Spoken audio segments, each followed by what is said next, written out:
Welcome to The Walk. In this episode, conversation with Tricia Johnson. Life Together with Ryan Smith.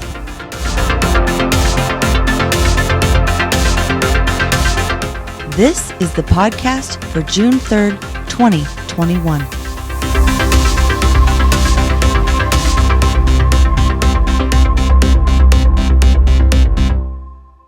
Hey everybody, welcome back to the Walk Podcast.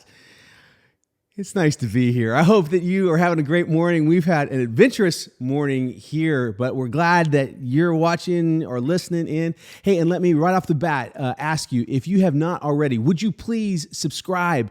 Click on that red button if you're watching on YouTube. If you're listening, click on the subscribe button on whatever platform that you happen to be taking a listen to this podcast on. It would really help us out a lot. And then, hey, if you have that flexibility, like it too. That helps also quite a bit. So, hey, and let me just go ahead and introduce us, the gang, while we are getting this ball rolling. Let me do this a little different. Let me throw it the opposite direction first. And first, introduce Jeremy. How you doing, Jeremy? I'm good. How are you? Awesome. Shemagan, how are you? Hey. You doing good? I'm good. Excellent. Tyler. Hey. How are you doing? I'm all right. Good deal. And I'm Scott, and we're excited that you obviously are with us as well. So guys, man, crazy morning we've had, obviously. This is the end of a long weekend that we all got to have. Did you guys have a good weekend? Yes. Mm-hmm. Yeah, we got a lot of unpacking done at our house. So we're moved in, pretty much unpacked, but we're almost there. Good. Not all the way, but we're almost there. Which means, Shemagan, you are loading in, packing up. Yes, we are doing like the last little bit of packing. We're moving in on Saturday, I think. And then I've had a wedding, so I was down in Houston. I've never been in that area before, so it was a neat experience. So yeah, it's been a very eventful but good weekend. So when you say you had a wedding, just for someone who might possibly be discovering this for the very first time, we've talked about this in previous episodes, but your day job, you're a wedding photographer. Yes. So you shot this wedding, but this was also the wedding of a friend. Yes. And your husband was part of the wedding party. Yes. Right? So Lawson was a groomsman. It was different working with each other. By the end of the night, my husband said, I didn't see you as much as I thought I would. And I'm like, because I was running around crazy. I have all, I think he thought I would just be like following them around for the day. And there's just so much to it. But yes, two of our friends got married. It was a wonderful experience. Very nice. Very nice. Jeremy, here's the obligatory. So what did you do this past weekend question? I took advantage of the good weather. I went golfing and I went skeet shooting with my friends. Mr. Adventure. Yeah, it was a good time. It was a good time. Very good, very good. Well, this podcast is going to be a little different. This one, we haven't done a lot of them, but as far as kind of the nature goes, the content for this one actually has kind of come to light out of a conversation that we had when we were getting together for a previous podcast. Tyler, when you interviewed Ty Graham, in that interview, you referenced the fact that your guitar was hanging in his office and that you missed it.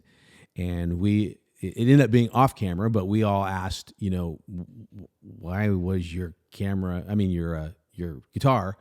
hanging in Ty's office, 65 miles away from here? Yeah. So in February, I was talking to Raina, and I decided, I wanted to cut some weight, and I wanted to get below a certain number on the scale. And I decided I have a hard time sometimes finding what motivates me. Used to it would have been competition. If I was like engaged with competition with somebody, the idea of beating them was what got me going. But now I've kind of grown out of that. And so we've been trying to figure out what motivates me. And I'd been wanting a new guitar for a while. And so we had started saving up, and I was like, I think if we decide, okay, you can't have your new guitar until you make weight, I was like, okay, that be an incentive. Be an incentive. Like that excites me. That makes me want to go to the gym. And so I've cut 20 pounds so far. Nice. I've got 10 more to go. But so we found a really good deal on this guitar I wanted. And it was actually nicer than the guitar I was looking at. So we bought it and we had the money, we had saved it up. So we went ahead and bought it. And then it's with Ty now until I make weight. To that explanation, that actually set off a pretty interesting and I thought spiritually engaging conversation that Megan, you kind of initiated about where we find our self-worth and how body image comes into play. And that got me thinking about taking a look at it with this podcast. And so I have somebody that I've known like almost all my life who is the executive director of a counseling service out in California. And so her name is Tricia Johnson. I asked her if she would mind talking with me specifically about this. And I would really love to show you and you guys all that conversation now and hear her thoughts on where kind of healthy is with regard to body image and self-image and what are some of the factors that are out there these days that are influencing us. So let's take a look at that conversation now. This is Tricia Johnson. Tricia is the executive director of A New Day, a counseling center in Northern California featuring professional and lay counseling services. I've known Tricia since we were kids. We grew up in the same church. That's my dad baptizing her. Her mom and dad were hugely influential, not only in my life, but in literally thousands of young people's lives through their work with Campus Life Ministries, which is a legacy that their children carry on to this day. Tricia's husband, Steve, serves as chief of police in their hometown, and he and I might have played high school football together. Tricia and Steve have 3 outstanding sons. Tricia has a deeply planted calling to serve others by helping them know the truths of Christ and to realize all that God has created them to be. I thought she would be the perfect person to talk with about understanding God's perspectives on us as we seek to answer questions about who we're supposed to be.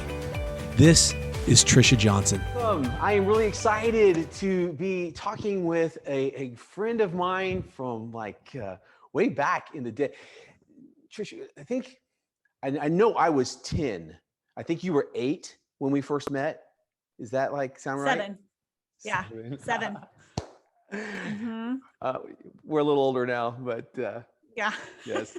This is my friend, Tricia Johnson. She was Tricia Mills when I knew her. We were just kidding around about that before we started filming this, but I'm really excited to talk with her today. Tricia is the executive director of A New Day, which is a counseling center in California. And I really think that she is uniquely qualified in many ways to talk about a particular subject that we wanted to discuss today on our podcast. We really want to talk today about where we find self-worth, particularly if we're involved in a relationship with God, how that factors in. So Tricia, thank you so much for doing this. Thanks for the invite. I'm glad to be here. Yeah. It's so weird that we grow up, isn't it? I know. I mean, I it know. is, Well, but it's... And then we have part of our hearts that still feel like kids or Yeah. part of us that still feel like we're in our 20s or whatever. And I think that that's really maybe at the very root of what I wanted to talk to you about today is, there are moments, there are chapters in life that really shape us. And, you and I grew up in the same church. Your parents were influential on me. Your dad baptized me. Right. You know what I mean? So, we grew up in that same environment, and you never get too far away from it. It doesn't matter how old you get. It doesn't matter how geographically far you go. Those things that get planted in you at somewhere along your journey of development stick with you, Mm-hmm. Absolutely. and have hopefully a positive effect, but they can also have kind of a negative effect. And Both. now we're living in a world that, even though those cultural norm things, to some degree are the same as they were back, in the 80s and 90s, then there's other parts that are so different and so much more different. powerful and toxic and everything else today. Yeah. Mm-hmm. Thinking about some of the just maybe in a general sense, some of the experiences, some of the lessons, some of the things that you've gleaned in your work, in your ministry with A New Day. Can you speak at all to what you've seen as far as that imprinting aspect of how we view ourselves and the good, the bad? Does that? Yeah. Some of the challenges that we're having today, in my opinion, really come back to the difficulty of having self-image be something that's formed by so much different input than what we had. I mean, we had the television, right? We had maybe magazines, but these kids are scrolling constantly through these devices, whether it's TikTok or Twitter or Facebook. I guess that's getting kind of old now. Instagram, whatever, with this bombardment of what image is supposed to be, how we're supposed to look. And then, of course, every person, whether you're a Christian or whether you're a non-Christian, you have a corrupted nature that is just prone and drawn to, wanting to be popular, wanting to be influential, wanting to be beautiful, wanting to be wealthy. This is what we want. And these images that are before us constantly are telling us what that looks like. And that's the problem. That, to me, the biggest problem is that we need to be able to rewire our brains to see what God says is beautiful as beautiful, truly beautiful. And what God says as successful is successful, because at the end of the day, it's very different than what the world is feeding us and telling us that looks like. And so what I have found is, people come in with an understanding of where they're going to find their self-worth, where they're going to find their value. And it's a little bit like a bucket full of holes. They invest and they invest and they pour into that. And it always is leaving them empty at the end of the day, because what they're trying to put all that in doesn't hold water. Yeah. The only thing that really, where we can find that true worth is in a relationship with God, but being able, in my opinion, being able to see ourselves the way God sees us. That's a great ideal. I mean, what do you think, if you had to, and here you do, if you had to define healthy, especially from a healthy self-image, what does, especially, when you're helping people come in who are not healthy, and you're trying to help them get to a place where they can go on and do life in a healthy way, what does healthy look like? Okay, well, if you don't believe in God, then what we try to offer is skills and tools that might help you live a life that's more healthy, to view yourself in a way where you have personal dignity. You're not allowing yourself to be a doormat. You have boundaries. You know how to learn skills for communication so you can communicate. And so those things are going to help. They're going to help improve someone's life. And that's why when we reach out into the community, we have something to offer them that will make their life better. A lot of it is biblical principles of forgiveness, principles of loving people. They don't all know it, but the source is all scripture ultimately. Even human dignity, even boundaries, like all this stuff can come back to teachings from God's word. But on the other hand, when you're dealing with a Christian and you're talking to them about self-image and self-worth, your ideal is to try to tweak their understanding of image to reflect more what God says in his word.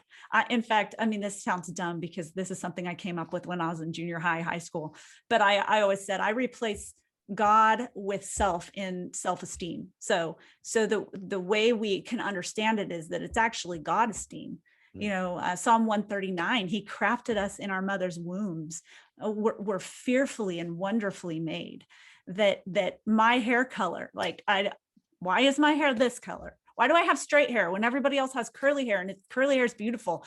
So how many perms have I gotten, especially in the 80s, right? to try to fit in with what the world's image of beautiful was. But to understand that my eye color, my face shape, the things, all the flaws that I see, were a beautiful painting of God's that he painted the way he wanted it to be. Yeah. And I think that a huge part for me to understanding self-worth was embracing God's vision of what's beautiful and God's vision of what's important and what gives us that worth.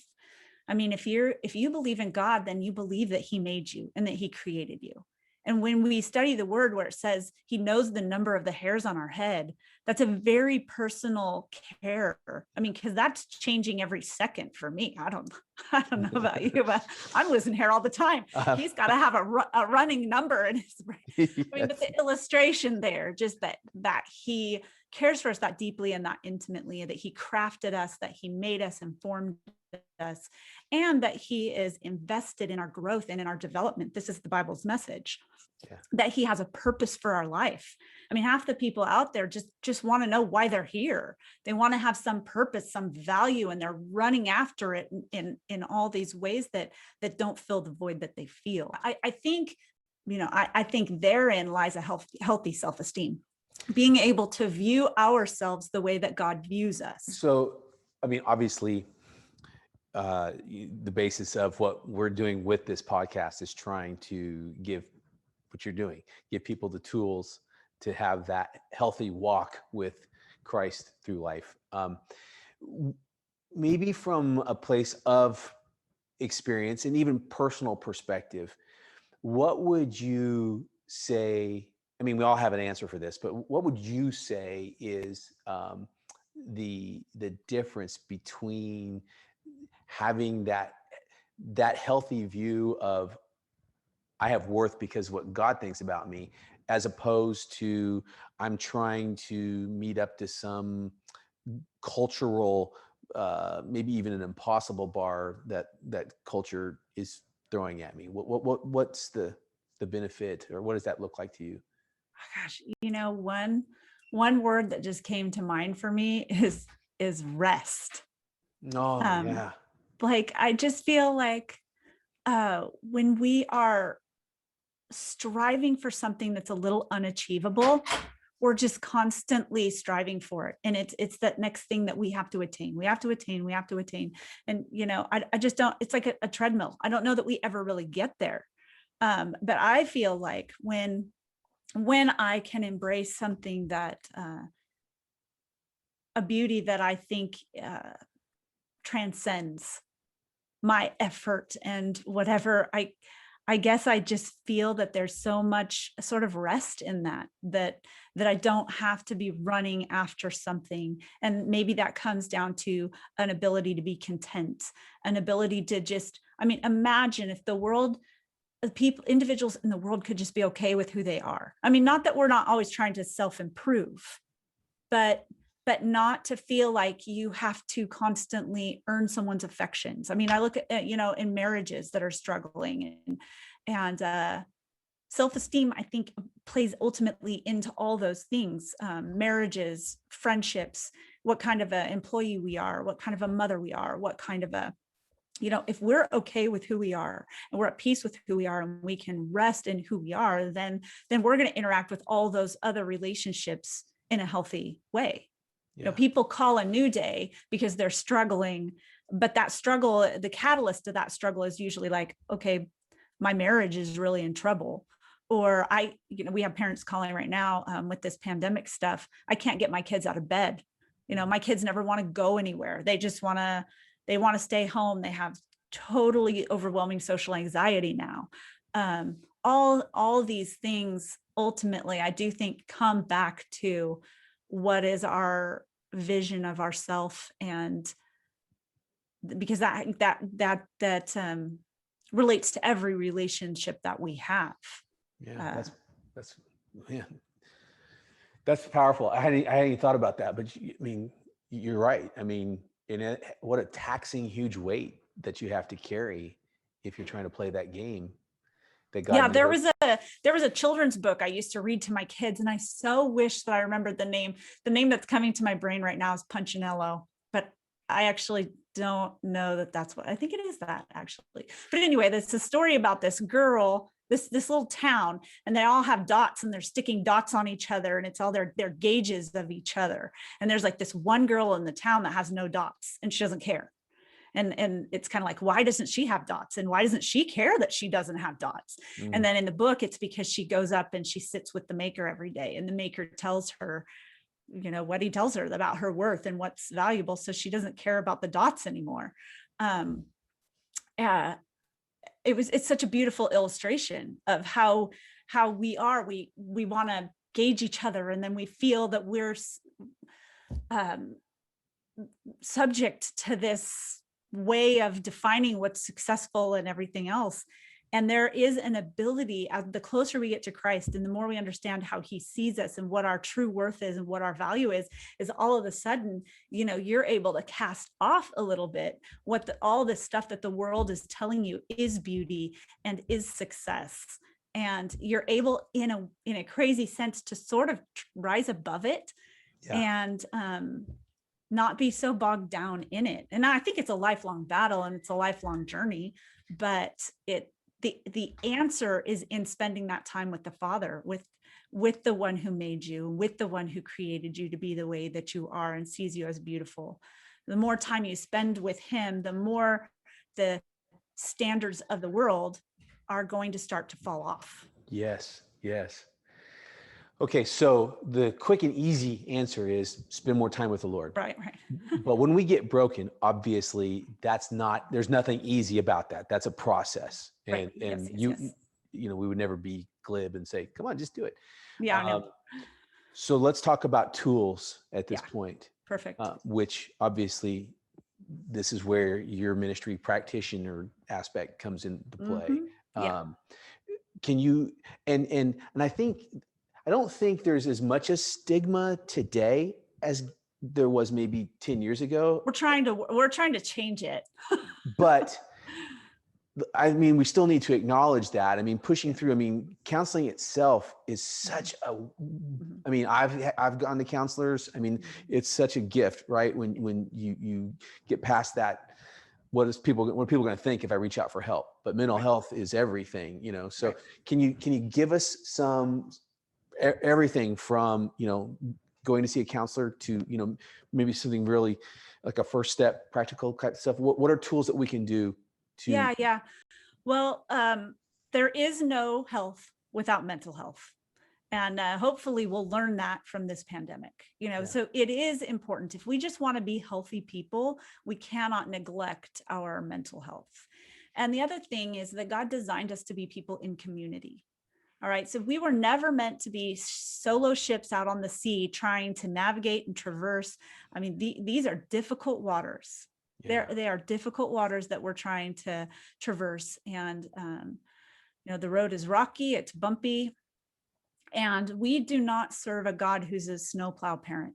In fact, the book of James tells us the obstacles are there. They're placed there for a reason. And it's for our growth and development. And so our perseverance and our character. So we are going to have a tough life. And, in complete opposition to the prosperity gospel, those obstacles are very good for us, but we were never intended to navigate them alone. And that's the thing I wanted to say. You can go to a professional counselor, and that professional counselor is going to have a better maybe toolbox of things to specifically help you with, try this or try that. But there's also just talking to friends, and I feel like we have a responsibility. We have a responsibility not only to carry the burdens of others, but to allow others to help us carry our burdens. Yeah. We need each other. We need people to come alongside us to help give us the skills and tools. And so understand that God wants us to be in community, understands we can't do it on our own. That's not how he designed it to be. We need the guidance of the Spirit. We need the guidance of each other. And sometimes we need the guidance of people that have made it their life's work to study psychology and to study the human brain and the human mind and the human emotions and how they all work together, and maybe understanding that they actually have some wisdom to offer us from all that study that they've done to help us understand better how to navigate life. They're not going to solve your problems, but they're going to help you be on the path to doing better, to figure out a better way to navigate in a more healthy manner. Yeah. And to be honest with you, the strongest point of my life as a Christian, I mean, in the Word every day, I taught and led a Bible study fellowship for 10 years. Right. In the height of that, there were times when I was the lowest. And I think there's a lot of spiritual warfare going on, but, challenges with my husband at work and law enforcement stuff. And just, so I know what it's like to be, you can't just say, oh, go to God. And if you're with God, everything's going to be rosy and great. Yeah. Not true. That's not authentic. That's not authentic. No. I needed help.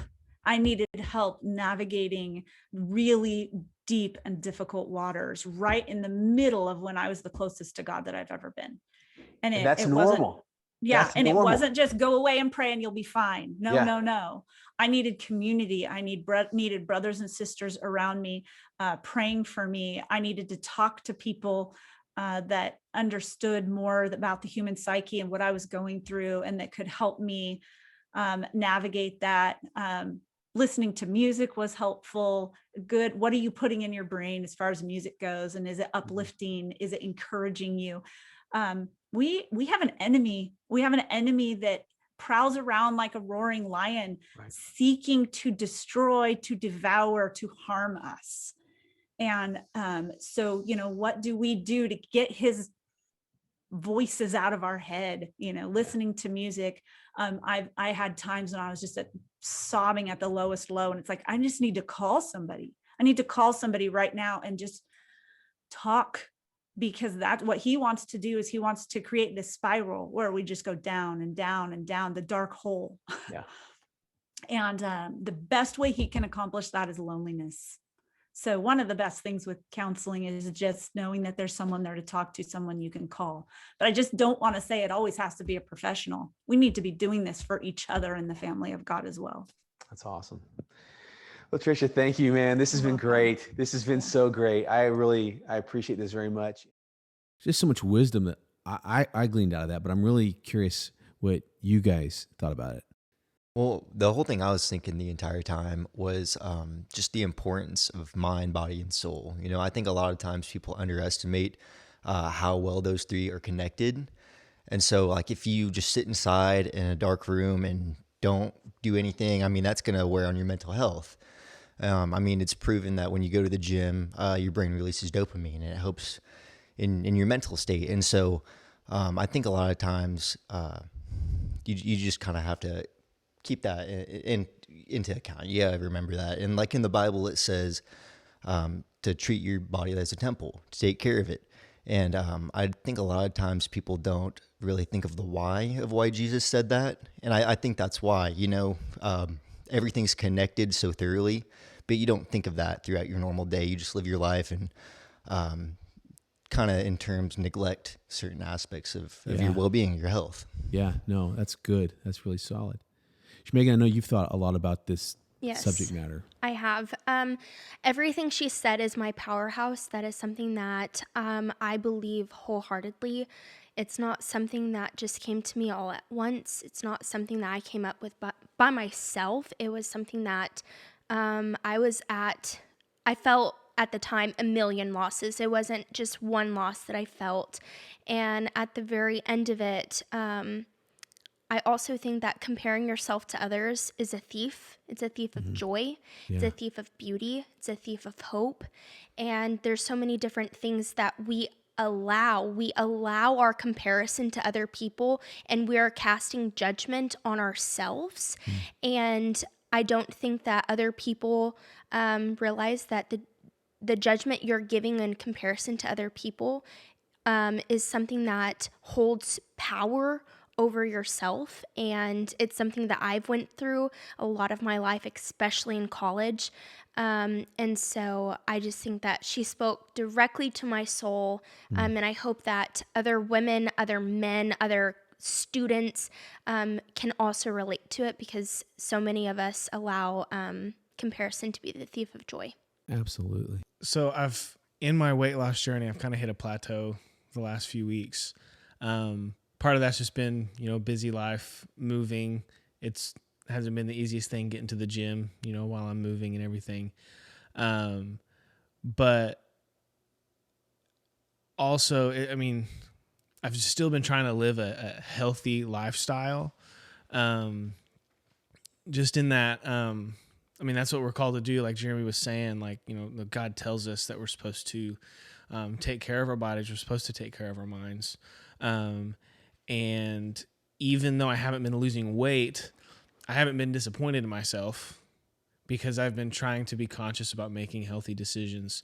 And that kind of plays into being made in God's image, is that he wants us to be healthy. He is, he didn't have to eat or anything, but God is healthy, spiritually we're supposed to be following him and living with him. And so that's kind of been spiritually and physically, it's kind of been this journey of not making about, when we were talking off camera with Shemagan a few weeks ago, it was, she said, you're not a number on a scale. You are God's child. And so I've been trying to tap into that lately. Still, I want to get to my goal weight because I made a promise with my wife. No, absolutely. Absolutely. And I'm not going to be unhealthy by getting to my weight goal. I'm close. I would still like to get there, but it's also not beating myself up that I haven't gotten there yet.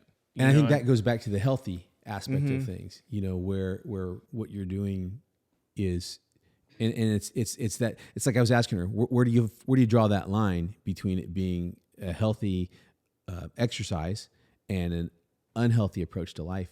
Which, let me throw something else out at you guys, because this is something I've been thinking about for a long time, like in the throes of COVID, and just seeing sort of the byproduct that, there were things that we had to do in order to protect ourselves and others that required us to insert some physical separation into our lives.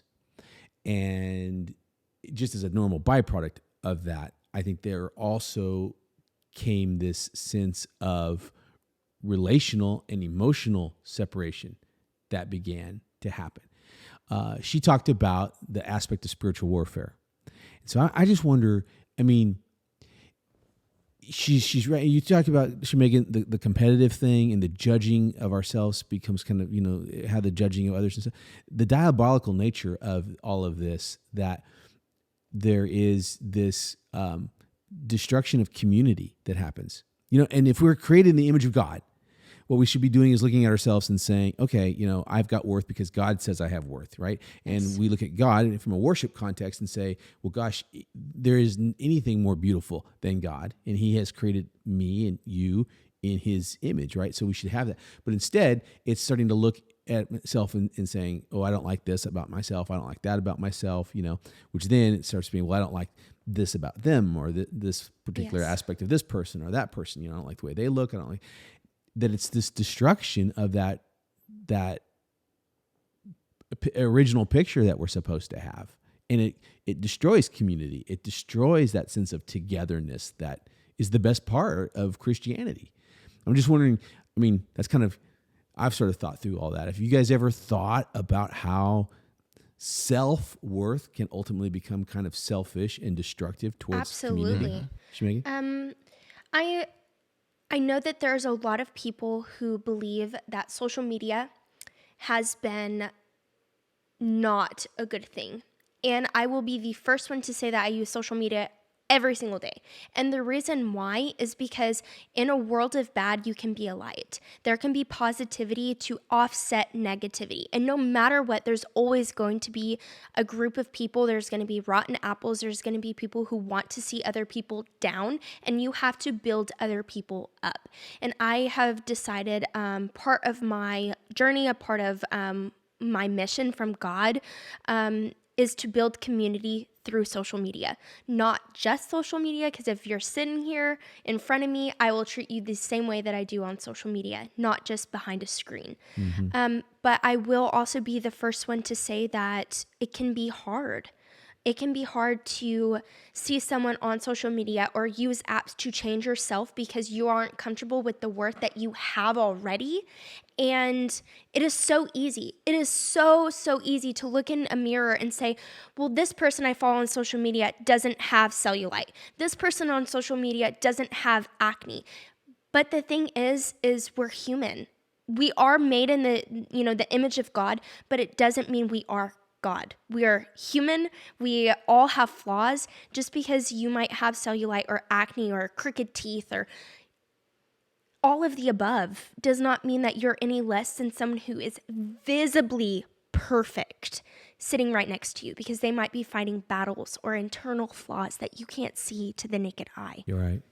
And then you even have to just wonder at this point, are they really though? I mean, Absolutely. Because I think that's the other thing that we've started to recognize. And I talked about this a little bit on Sunday, that we have now a cynicism that is like starting, I think, to rage within us culturally, where we've looked at so many images of quote unquote perfect people and perfect situations and realizing how much of it's staged and fake and phony. And now we look at something, we go, yeah, I don't buy that. I don't believe it. Absolutely. Which I think does two things. One, I think it obviously contributes to the further destruction of community, because we don't really trust people anymore, which you have to, have some basis of trust in order to have community.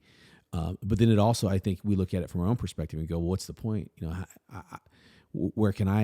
How can I even, get healthy in that competitive way, right? Because it's pointless. I can't meet that ideal, right? Which is God's, I think, where he implores us to say, yeah, don't play that game, because that was never the game you were supposed to play in the first place. Exactly. It's an unwinnable race, Yeah. And so one thing I kept thinking about during the interview was, how does the love your neighbor as yourself, how does that kind of play into this with the community, with the community aspect? Because we're supposed to love others as we love ourselves. So if we're not seeing ourselves as beautiful creations of God, and we don't have, a good view of ourselves, the easiest person to love is yourself, I think. Sometimes I think it's because we have a selfish nature. Usually, that's an interesting question, because it's in that context. Is it really love, right? Or is it self-service, right? And I think it's funny because you guys both rolled your eyes at that. Like, I don't know, and I think we would all agree it's self-service. I think the easiest person to cater to is probably ourselves. Yeah. Okay. But it might not be coming from a place of love, right? So I want to I genuinely, I was thinking about that. I wanted to get your guys' take on that. Like, what do you think about that? The love your neighbor as yourself. Does that play into this self-image kind of thing? Yeah, I mean, I definitely think so. But it's interesting because again, just kind of like when Trish was throwing out some of those ideas, I was thinking, gosh, yeah, that is like so obvious and it's always been there. And I don't know that I've ever seen it that way before. And I would say maybe the same thing with this is, I don't know. I almost feel like sometimes it's like, even though it's an inclusive concept, Jeremy, I think what you said at the very beginning of this conversation about us not kind of separating the strands of, physical health and mental health and this is actually a spiritual concept, would go back to Tyler, what you're saying there is that truly loving ourselves in a healthy way, like Shemagan, you've been talking about, and saying, I love myself because God loves me and I love God. So I'm not obsessing over how great I am, but I'm saying in a healthy way, I appreciate what God has done in and through my life, is very much connected to me being able to say then that I am capable and able and willing to love people that God's placed in my life to be in community with, which is what Trish was saying is so crucial for, I don't know that I've always kind of maybe seen that as two separate things. But just having you say that makes me think, gosh, you know what? There's that's not do this and also do this. Right. Yes. It's very much this sense of God saying, this is what it means to know my love, and that my love and my joy be in you and let it be complete, right? Which goes back to what you were saying earlier, Shemagan, about it's joy. At the end of the day, it's joy. Yes. So I completely agree with you, but also I don't. And not the fact that I don't love myself, because I do now. But I will say I was the worst critic of myself, and let's say this. I can look at your weight loss, and I can look at your journey that you're on, and I can cheer you on all day long. And I can tell you the number on the scale doesn't matter, but until I believe it about myself, it makes no difference. Until I can tell you and practice what I preach and wholeheartedly with my whole being believe it. If you're going through something and I tell you, well, pray about it. Do I pray about the things that I need to, the things that bring me to my knees, the grief that I've suffered, or like joy, like the stealing of joy? It's something that I've gone through, and until I can look at myself and say, Shemagan, you are beautiful, you might have all these flaws, you can't pour into other people. And that's something that I never really recognized, because I was so caught up on appealing to everyone else's accomplishments that I forgot to tell myself that I also have them, even though they might look differently. So I've told you this over and over and over, that it's not the number on the scale. Why do I tell you that?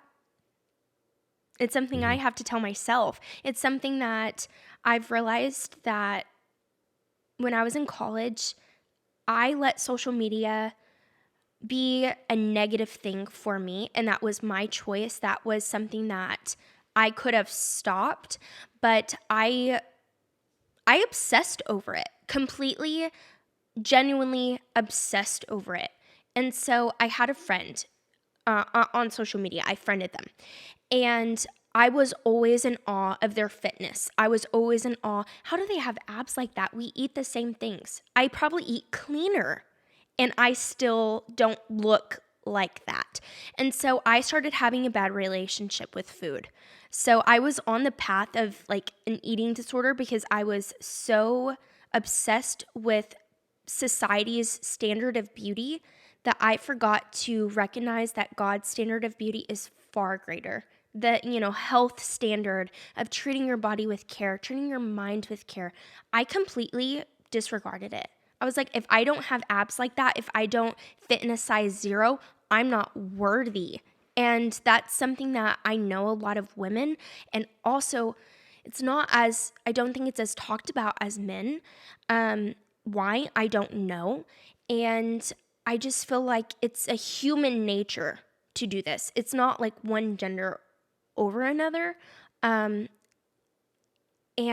it's just hard.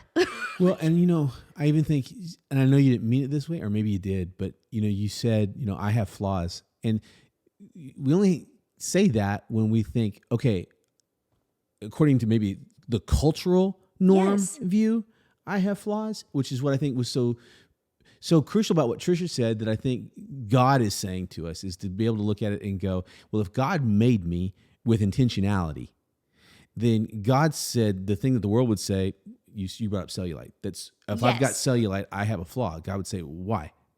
Yes, absolutely. Why are you classifying yourself as having a flaw?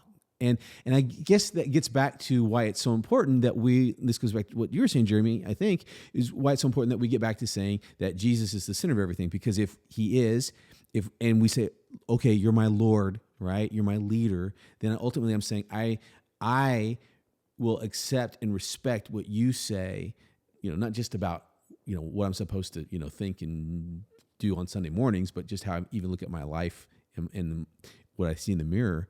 And I take what you say over what, which is hard. It's insane, which is why I guess the full circle here is we've got to be in community. We have to have people around us who are committed to saying, I'm going to do the same thing.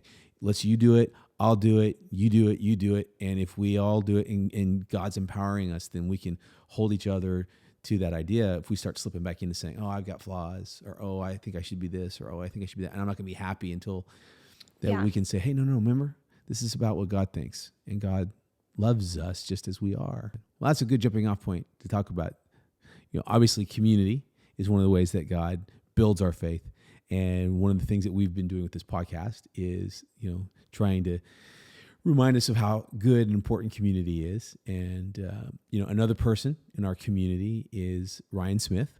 And we have been having a lot of fun getting to know different people that we can be in community with through the Life Together aspect. And Megan, you went and found Ryan up on a high. Jeremy, you climbed up there all the way up to film him. But what was that like going to meet Ryan? What did you do there? Well, first I contemplated if I was actually going to go on the ladder or not because I'm not someone who does heights. But it was really neat to be in an element that I wouldn't have been with anyone else. And so I think that that's really interesting. And we talked about the art that God made us in art, and then how we express our own art can be in so many different ways. And I don't really think that that was the meaning of the like that interview that we did, but that's something that I really took away. Absolutely. Is something that my art could be through photography, or it could be through a project that there is absolutely no way I could do that. Yeah. But I just think that that's wonderful, and he's extremely talented, but God poured an art into him and allowed him to have like a creative like avenue. Absolutely. And that was his.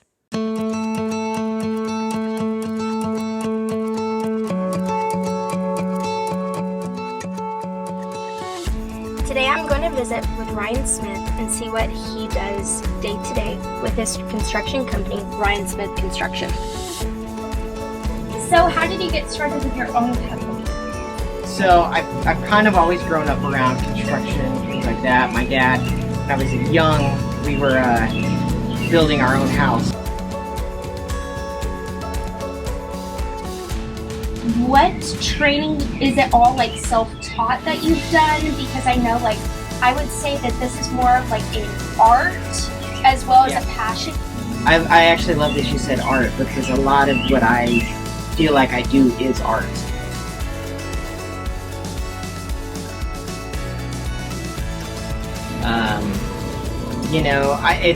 I've done training. Once again, I was kind of always around it. When I was young, like I said, being around contractors, it just was one of those things where I was constantly just asking questions, watching, learning.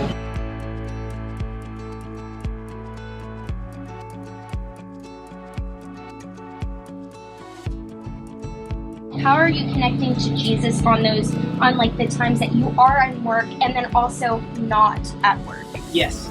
So, for instance, the job I'm at today, if you see the view, it's very easy to connect. When you see just the nature, the things that God's done, and you're out in it, you're working with wood, natural materials. You smell the wood. It's just, there's something about it that you really connect to. It's something, the trees that grow, and you see, coming from a tree to a house. It's just something incredible, and it's something that's very relatable as a person to, how many moving parts we have as people, and seeing those things kind of come together. As far as home life, it's, like I said, it is difficult to find a balance, but when you do, you're so thankful. Okay, so Ryan, he's a great guy. He's actually on our church board of directors, and has done a lot of that craftsman stuff around my house, and he's going to be doing some more in the future, which I'm excited about. But you said it beforehand, and you're totally right. I mean, he has recognized that God's given him that gift, and that he can see God at work through, the things that he builds with his hands. Yeah, absolutely. I would have never associated God's work with craftsmanship because it's not something I have like a hand in, if that makes sense. But once I was able to see it for myself, I just walked away in awe and just thinking how something I would have never thought about, God already did. That's very cool. Awesome. Tyler, what are we going to do for worship today? For worship today, we're going to do Battle Belongs, and I think it kind of goes in with some of this. Like we were talking about earlier, the chorus is, so when I fight, I'll fight on my knees with my hands lifted high. Oh God, the battle belongs to you. And I just think that's important for us as we go on this this journey or whatever of self-image, self-care, mental health, that we, when we do have to fight those battles, that we just remember if we fight from a place of worship, if we're on our knees, either literally or metaphorically, we should humble ourselves before him. The battle belongs to him, and he promises to fight for us. So.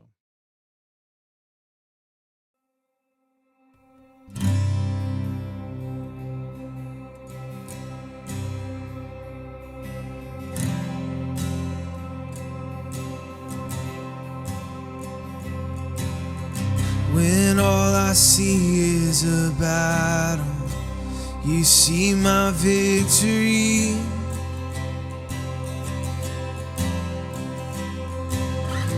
When all I see is a mountain, you see a mountain moved.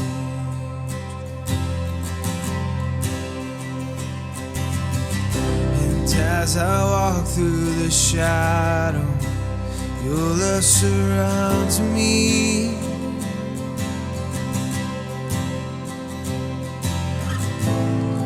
There's nothing to fear now, for I am safe with you. So when I fight, I'll fight on my knees with my hands lifted high. Oh God, the battle belongs to you, and every fear I lay at your feet. I'll sing through the night. Oh God, the battle belongs to you.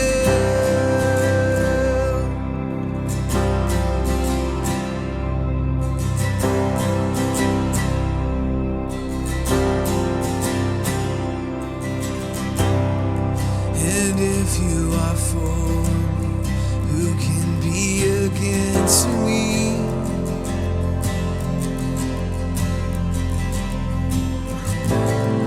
For Jesus, there's nothing impossible for you.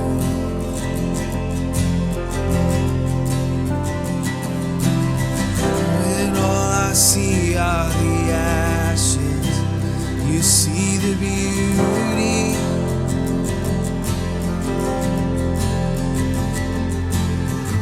When all I see is a cross, and God, you see the empty tomb. So when I fight, I'll fight on my knees with my hands lifted high. Oh God, the battle belongs to you, and every fear I lay at your feet. I'll sing through the night. Oh God, the battle belongs to you.